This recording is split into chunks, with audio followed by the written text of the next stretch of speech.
A very good afternoon and welcome to NTV today. My name is Ken Mijungu. This is a quick news update for you, and we are live from Nation Center. We're also live from the Kibera Law Courts and live from the CBD. We'll be getting a briefing from that forum where Sports CS Rashid Echesa was shortly. But first, protests in Migori following the announcement in the court that Migori Governor Obado will spend the night at the Gigiri police station. Now, this is after the Kibera Law Court Chief Magistrate Joyce Gandani allowed his detention before making a ruling on whether he will be released on bail tomorrow or not. Our reporter Vincent Oduor has been following the proceedings and now sheds light on what charges the governor is facing and what exactly the prosecution is seeking in this case. Vincent? Absolutely. Migori Governor Obado will be spending his second night in police custody, specifically at Gigiri police station. This is after Kibera Law Court's Chief Magistrate Joyce Gandani allowed his detention as she decides on whether to release Obado on bail or not tomorrow exactly at 11:30 a.m. Remember, initially Obado had been taken to Milimani Law Courts, but he was later again transferred all of a sudden to Kibera Law Courts, and this is something that the defense lawyers have termed as being treated to a game of musical chairs. Remember, Obado today was arraigned in Kibera Law Courts over possession of firearms that were found at his rural and Nairobi home. Remember, this is something that has already put Obado in trouble this week. Remember that according to prosecution, this basically it started from where detectives from the Ethics and Anti-Corruption Commission, who went to his home to try and look for documents to support evidence of some allegation of corruption in Migori County, ended up finding 5 guns at his Nairobi home and another 3 guns at his rural home. Basically, to talk about what the prosecution is seeking in this case is that the prosecution is seeking to have Obado be detained for a further 15 days for them to be able to use that time to complete investigations. And some of the things the prosecution wants to do is to use those 15 days to be able to send investigation officers to Obado's rural home to continue and complete investigations. Another thing they want to do is to carry out ballistic investigations and also to analyze Obado's mobile data. Also, another thing that the investigations want to do using the 15 days is to be able to investigate and do scientific investigations on the firearms to find out whether the firearms have been used elsewhere in some criminal activities. These are some prayers that were really denounced and rejected by the defense lawyers, who argue that until today, when Obado was arraigned in Kibera Law Courts, there were no formal charges placed before the court, and they are saying so far Obado is just a respondent and there is no reason to detain him, and yet there are no formal charges that have been placed against him. Also, the defense lawyers are saying that Obado should be released on bail because he has been adhering to law and also is already out on bail on another case whereby he is facing charges of murder, a charge that he denied. And they are seeking courts to release Obado so that the investigation can go on as Obado is free out there on bond. Therefore, until tomorrow, we'll know whether Obado will be released. But today, Obado will have to spend another night at Gigiri police station. For now, I'm taking you back to studio. Right, Vincent Oduor, thank you very much for that brief. Indeed, they are looking at 15 days. Let's see tomorrow that ruling that comes out of it. And during the ruling, Migori residents, the county where Governor Obado comes from, were watching television and, of course, following this closely. And as soon as that announcement was made that he was going to spend another night at the Gigiri police station, where he spent the night yesterday, there was a breakout of protest in sections of the county. And Boda Juang now joins us with an update from one section of the county where there were protests. Bernard, good afternoon. What are these protesters saying exactly about this issue of another night at the Gigiri police station? Well,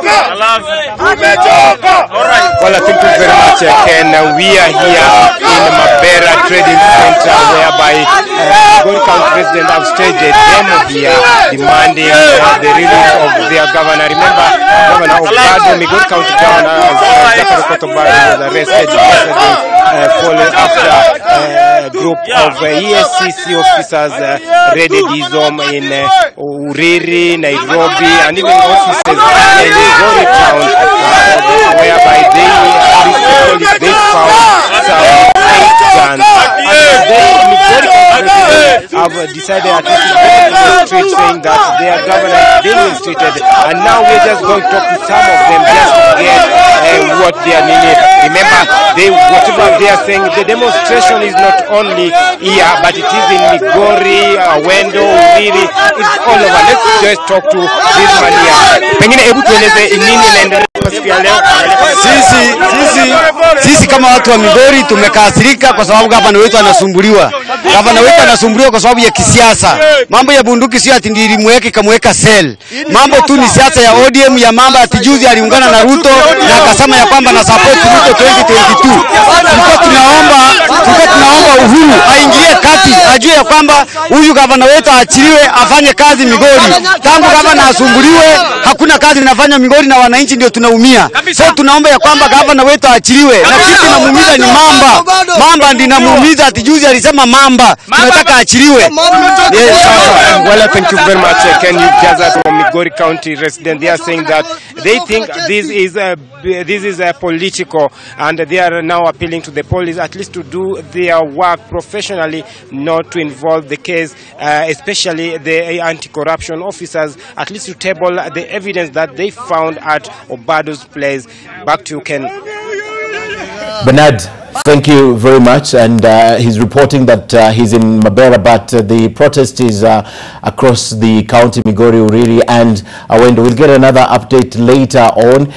All right, let's proceed to another story we are following up for you. Sports Cabinet Secretary Rashid Echesa appeared before the Sports, Tourism and Culture Committee to answer questions on the national amputee team's delayed payment of allowances. Now, Echesa, who was accompanied by Sports Principal Secretary Kirimi Kaberia, also explained why the construction of Ole Nguruoni Stadium in Nakuru has stalled. Ida Waringa is still at Parliament Buildings and brings us the update to this story. Ida, we watched the CS defending some of those positions, but did he confirm the payment of allowances owed to the national amputee team as the ministry had pledged last week? Yes, indeed, Ken. He did confirm that the payment will be made by end of this week. Sports CS Rashid Echesa and his deputy PS Kirimi Kaberia in the hot seat today at that grilling. Of course, in regards to the national amputee stars, we did see them perform splendidly at the recently concluded World Cup in Mexico. They ended up their 12th. They were second in Africa. They came back last week, Wednesday, into the country, and we actually saw them pitching camp at the Ministry of Sports offices here at Kencom in the CBD, where they were protesting unpaid allowances. Some of them had not had meals, Ken, over the previous 24 hours. So it was quite the sad state. But Rashid Echesa being brought to book over that today, and he did promise to make the payment by end of this week. So whether that will happen, we will wait and see. And just as big of an issue today at the grilling was a question posed by MP Joseph Kipkosgei Tonui, who posed the question of the current stalled project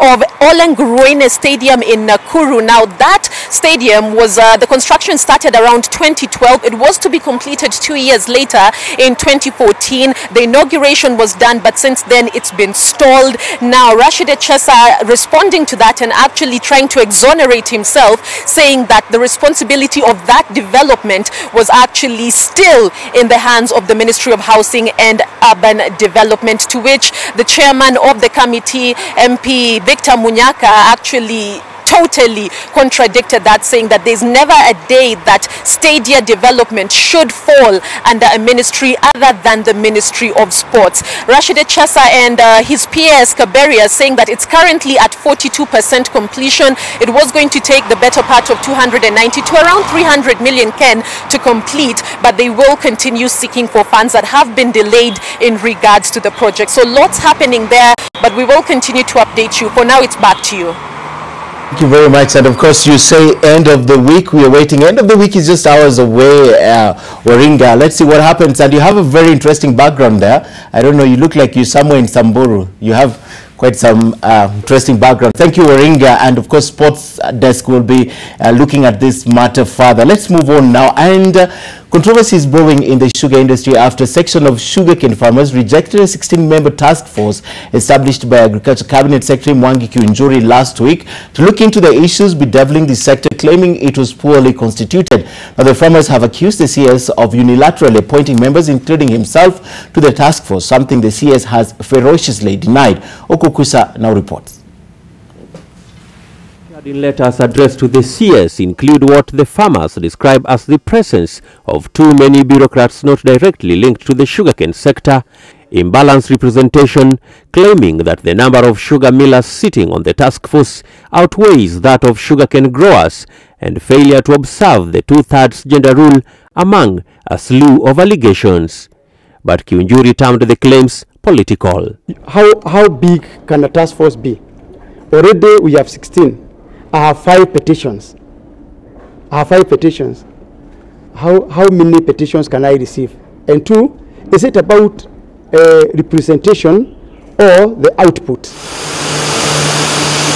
The committee, which is headed by Kiunjuri and Kakamega Governor Wycliffe Oparanya, comprised 3 millers, 3 governors and 1 farmer, among other representatives. Have you looked at, anybody have looked closely to the CFIs? Involvement of those people we have picked for the task force. So qualified people, and we have looked at all the stakeholders, and they are represented. But if you want to politicize this issue, it will never come to an end. The farmers who have threatened to move to court should the CS fail to address their grievances also want the number of the task force members reduced to between 5 to 7. If today you say that Kisumu County, that every Tom, Dick and Harry want to be in this committee, how many people will be in it? The Sugar Reforms Task Force is expected to evaluate importation of sugar and taxation structures while undertaking a comparative assessment of the industry's competitiveness in the East African community, the common markets for Eastern and Southern Africa, COMESA, as well as the global market. Okukusa, NTV. All right, we'll be taking you to Garissa shortly, but first, 4 people, including 2 children, have died in an accident in Tambanya, that's in Nyeri County, after a truck veered off the road, ramming into the homes. Among those who died on the spot are pedestrian and 2 children, 8, 12 and 13, who are watching television at the time of the accident. NTV's Melita Oletenges with the report. The truck belonging to a construction company which was ferrying material veered off the road, crashing into the houses by the roadside. 1 pedestrian and 2 children died on the spot. Sasa hii gari katoka pale ya Mkuruhini biu zaidi mwendo wa kazi. Sasa kufika pale ikainama. Kufika hapa ikafika hii kingi ya stima. Ikachukua mzee mmoja hapa. Kaja naye kapiga hii miti naona hapa. Ikaanguka huko. The truck driver was rushed to a nearby health facility but later succumbed to serious injuries. Teresia Wanjiku Mwangi, who lost her daughter in the incident, claims she tried crying for help when the vehicle rammed into their home from a nearby shop, but it was too late to save her child and a neighbor. Nikakuja nikaanzia kupiga duru nikisema watoto wako kwa nyumba kwa sababu nilikuwa nimewaacha wakiona TV. David Karuga, who lost a grandchild, claims he lost his wife to a similar accident involving a vehicle from the same construction company along the same road.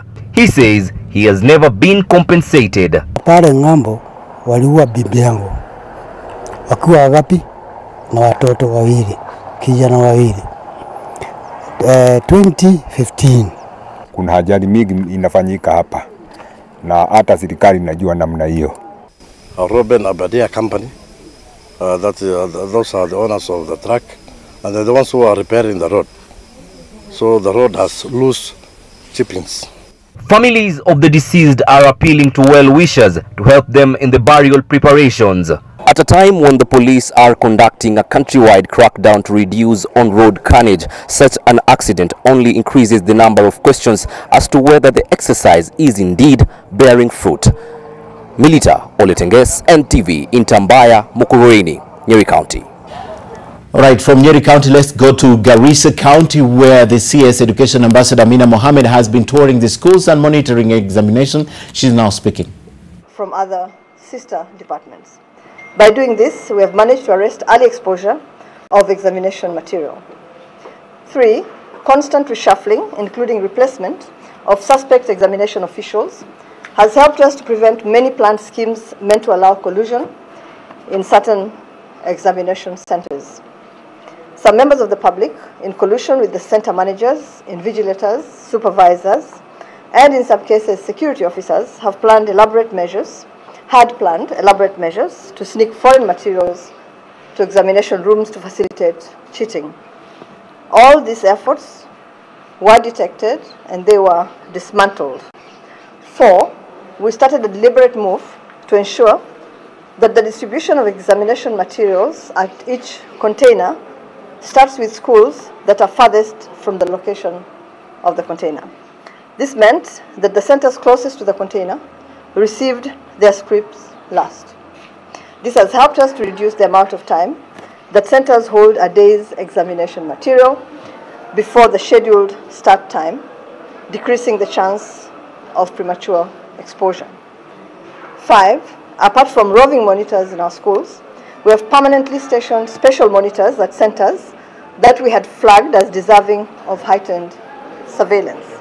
We are happy to report that these measures have been very successful in maintaining the integrity of the examinations. In addition, stationed monitors have gathered critical evidence leading to deregistration of culpable candidates and interdiction of complicit teachers.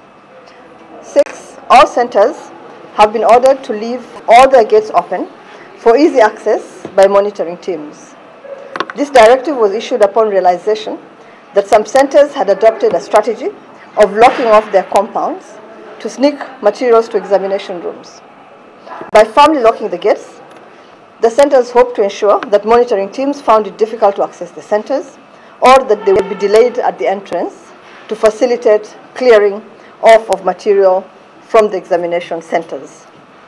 In addition to these measures, I wish to notify all our center managers, examination officials, and candidates that we will continue to put in place additional measures to detect any form of irregularities, even after the examinations are over.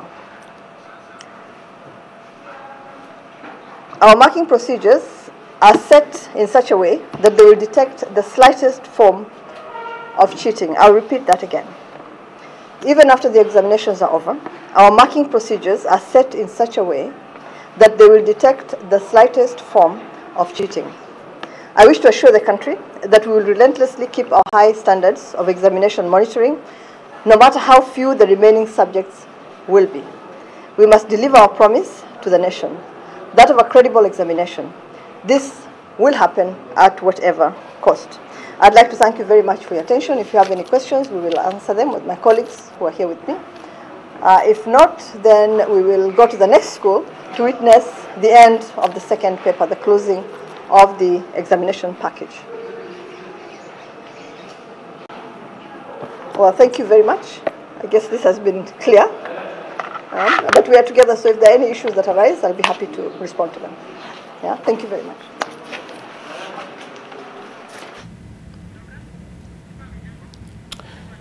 Right, that's a live update from Garissa. The Cabinet Secretary, Education Ambassador Amina Mohammed, briefing on the measures they've taken to ensure integrity of the ongoing exam. Let's move on to Wajir, where the magistrate Mugandi Nyaga has directed the probation department to present a social report on claims by the prosecution that a high school teacher was threatening witnesses in a case where he is accused of raping his student. Now, the court has suspended a 300,000 shilling bond that was granted to the teacher earlier.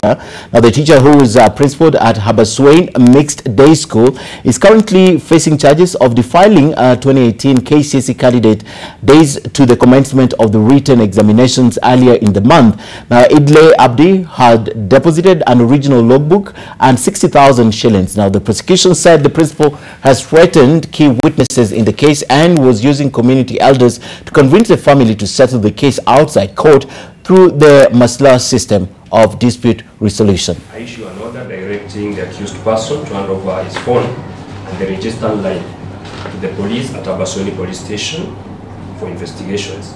I direct the police to take inventory of the phone after it's handed over to them. The phone is to be handed back to the accused person upon expiry of 14 days from today's date. And interestingly, Wiper Party chairperson, that's Makueni Governor Kivutha Kibwana, insists his deputy leader, Kalonzo Musyoka, must withdraw his remarks on being President Uhuru Kenyatta's errand boy by saying his supporters from the Lower Eastern are feeling let down. Now, Governor Kibwana says Kalonzo's supporters on the ground feel betrayed by his remarks and say it is a clear indication of his giving up on his presidential ambitions. I thought that the only way I can help him is to tell him what people say and is to advise more than anything else. So actually, Kalonzo coming into the government is following his people, because his people wanted him to go into the government earlier. So he's not doing something novel. He's now eventually following what we told him to do. And in actual fact, even as early as the 2017 elections, we were telling him, you know, work with President Uhuru and with Ruto. And that was the advice. But of course, he's the leader. So when he makes certain decisions, you know, we would follow what he would tell us. But now we cannot follow a decision that is an errand boy.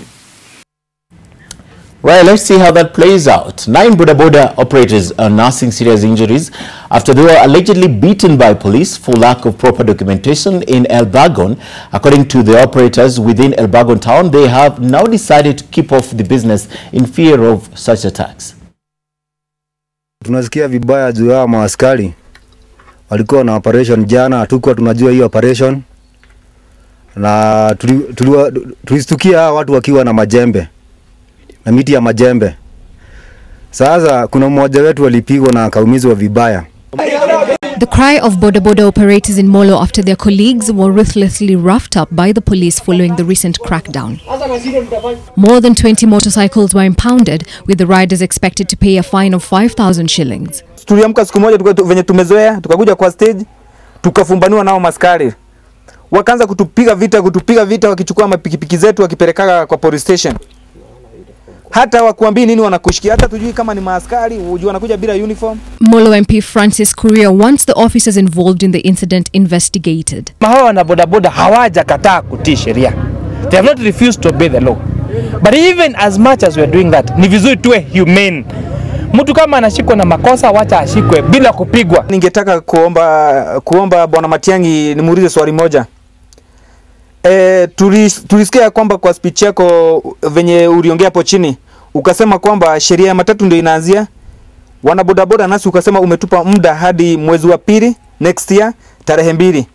Kwa nini sisi hapa Iruba wana bodaboda tumeanza kufurugwa? Helen Aura, NTV. If you must know, a new book highlighting the intersection between medicine and law has been launched by the Chief Justice David Moraga right here in the capital. The book targets professionals and students in the two fields, that's medicine and law. Now, the book authored by Justice Isaac Lenola and Professor Marion Mutungi is titled, quote, Bioethics of Medical Advances and Genetic Manipulation, and looks at the explosion of medical technologies and accompanying ethical challenges that may not be catered for by the existing laws. The book is expected to stimulate debate among policymakers aimed at enacting and amending existing laws in a view of emerging trends in science and technology and have implications on the various fields of human existence. Right, I think the book will be hitting the shelves soon, so you can grab it if you're interested. Now, the United Nations has lifted its sanctions on Eritrea 9 years after they were imposed by international organizations. Now, the resolution drafted by the UK was backed by the US and its allies, with the vote coming amid a thaw of relations between Eritrea and its neighbors following years of conflict. Eritrea and Djibouti have been at odds over a border dispute since June 2008 that led to military clashes. Eritrea was hit with targeted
Well, who knew urine could be so useful? Right, time now for sports, and Sean Cadvillis is in studio. Sean?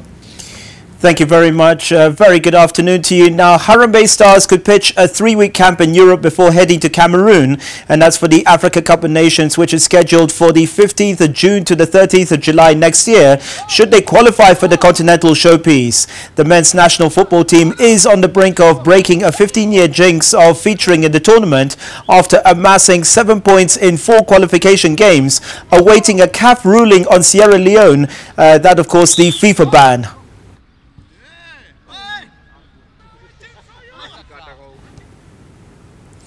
Wayne Rooney will wear the number 10 shirt and captain's armband when he comes on for his final England appearance in Thursday's friendly with the United States, and that's according to manager Gareth Southgate. Rooney plays in Major League Soccer for DC United and will start on the bench before entering the field.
Thanks, Sean, and that's all we had time for on NTV At One. My name is Ken Mijungu. Enjoy the rest of your afternoon.